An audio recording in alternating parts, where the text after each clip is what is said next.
حضرت ابوبکر صدیق امیر المومنین ہے، پیاس لگی تو پانی مانگا،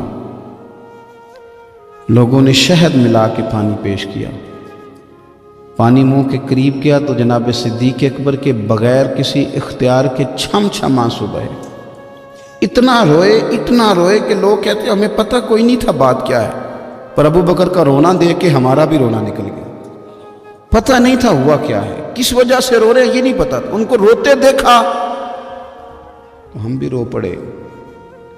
دیر تک وہ آہیں لیتے رہے، سسکیاں بھرتے رہے، آنسو بہاتے رہے، تڑپتے رہے، لوٹ پوٹ ہوتے رہے، عجیب کیفیت ہم نے دیکھی۔ بڑی دیر کے بعد وہ سنبھلے، عرض کی امیر المومنین ہمیں بھی بتلائیے، اتنے آنسو۔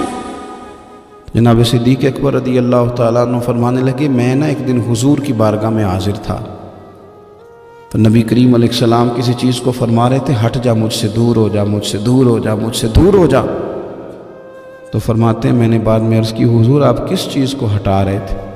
تو حضور فرمانے لگے میرے پاس دنیا آئی تھی تو میں نے اسے کہا تو مجھ سے دور ہو جا، میرے قریب نہ، دور ہو جا، تو حضور فرماتے ہیں وہ مجھ سے چلی گئی، پر جاتی دفعہ کہہ گئی ہے کہ حضور آپ نے تو مجھے اپنے سے دور کر دیا، پر آپ کے بعد والے مجھ سے بچ نہیں سکیں گے، وہ مجھے قبول کر لیں گے، وہ مجھے بڑی بڑی سیف الماریوں میں جگہ دیں گے، وہ تجوریوں میں بھر لیں گے، وہ مجھے رکھ لیں گے، پسند کر لیں گے۔ حضور نے فرمایا تو ہٹ جا۔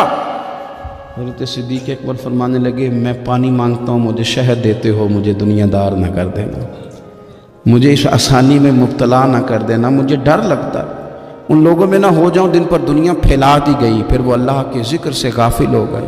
بھائی کتنے دکھ کی بات ہے کہ کچھ لوگوں نے پچھلے رمضان شریف کو قرآن مجید کھولا تھا اور اگلا رمضان آ گیا ہے، ابھی تک لوگوں نے قرآن شریف دوبارہ نہیں کھولا، یعنی ایک مہینے میں بھی ایک قرآن شریف ہم ختم نہیں کر پاتے۔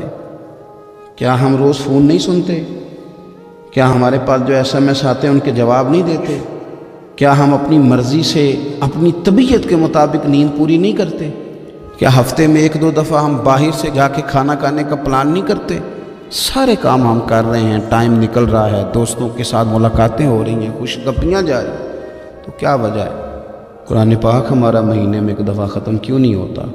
درود پاک کی مجالس ہم قائم کیوں نہیں کرتے؟ ہم کیوں نہیں اپنے آپ کو تھوڑا سا وقت دیتے؟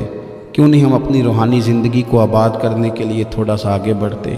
کیوں نہیں وظائف پابندی سے پڑھتے؟ کیوں فجر سے تھوڑا پہلے ہماری آنکھ نہیں کھلتی؟ غافلوں والی زندگی نہ گزارے۔